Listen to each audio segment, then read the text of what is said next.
नमस्ते बच्चों। पिछले वीडियो में हमने प्रकरण क्रमांक 13 ध्वनि ये शुरू किया था और इस प्रकरण में ध्वनि के स्रोत कौन कौन से हैं और कौन कौन से प्रकार के ध्वनि हमें सुनाई देते हैं, इस पर हमने चर्चा की थी। आज इस वीडियो में मैं आपको और ध्वनि के बारे में जानकारी देने वाली हूँ।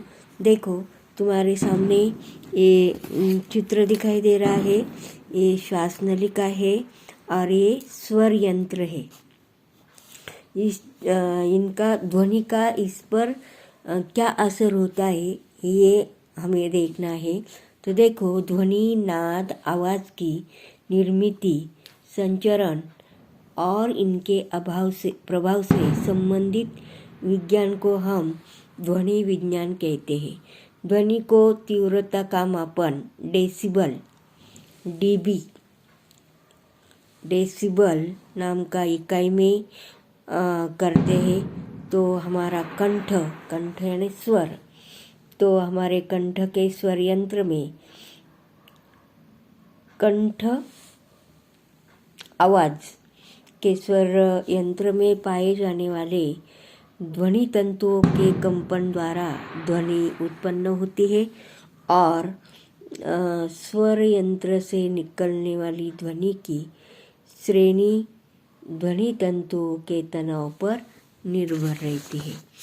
और इसके बाद हम देखने वाले हैं, ये तुम्हारे सामने एक चित्र दिखाई दे रहा है। बर्तन को पानी का कंपन तथा ध्वनि का निर्माण कार्य कैसा होता है, यानी आवाज़ कैसा आता है, ये देखना है। तो तुम्हारे सामने पानी में भरा हुआ एक बर्तन रखा गया है और उसकी कोर धीरे से आघात करती है, यानी ऊपर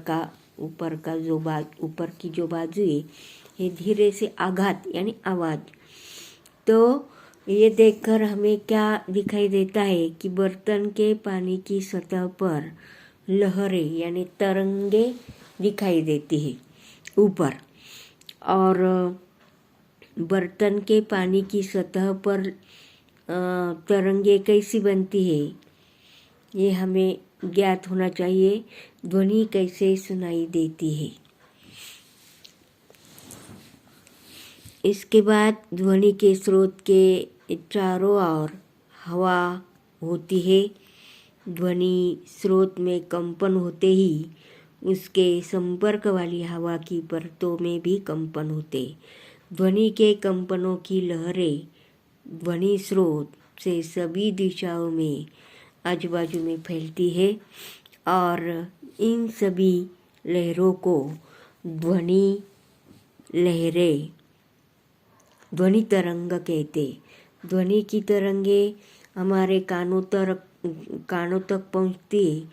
हमारे कानों की गुहा यानी अंतर्गुहा के एक कोमल पर्दा होता है।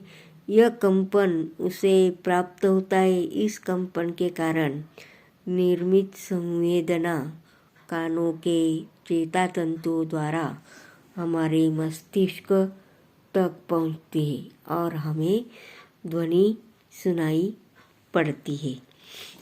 इसके बाद ये चित्र का निरीक्षण करो।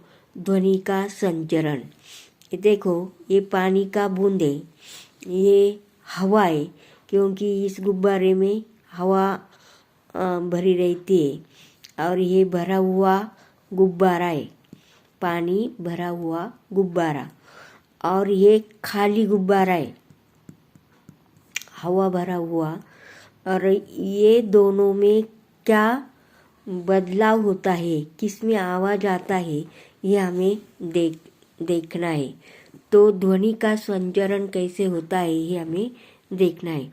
दो गुब्बारे लेने हैं, एक गुब्बारे में हवा और दूसरे गुब्बारे में पानी भरना है। चित्र में दिखाए अनुसार हवा भरे हुए गुब्बारे को कान में दबाकर पकड़े रखो। उंगलियों से गुब्बारा घिसो और आवाज़ सुनो। पानी भरे हुए गुब्बारों के साथ भी यही कृति करनी है। कौन से गुब्बारे की आवाज़ अधिक स्पष्ट सुनाई देगी? तो जिस गुब्बारे में सिर्फ हवा है, ऐसे गुब्बारे में आवाज़ सुनाई देती है। देखो, तो किसी बड़ी मेज पर सिरे पास तुम खड़े होकर उसके सामने वाले दूसरे के पास अपने किसी साथी को खड़ा करके साथी से मेज पर धीरे से आघात करने के लिए कहो, तो क्या हल्की सी आवाज़ हमें सुनाई देती है। तो अब अपना कान मेज की कोर के पास रखो और अपने साथी से पहले जैसा आघात हुआ है क्या नहीं, ऐसे पूछो। तो इस बार क्या ज्ञात होगा? तो इस प्रयोग के आधार से हमें सिर्फ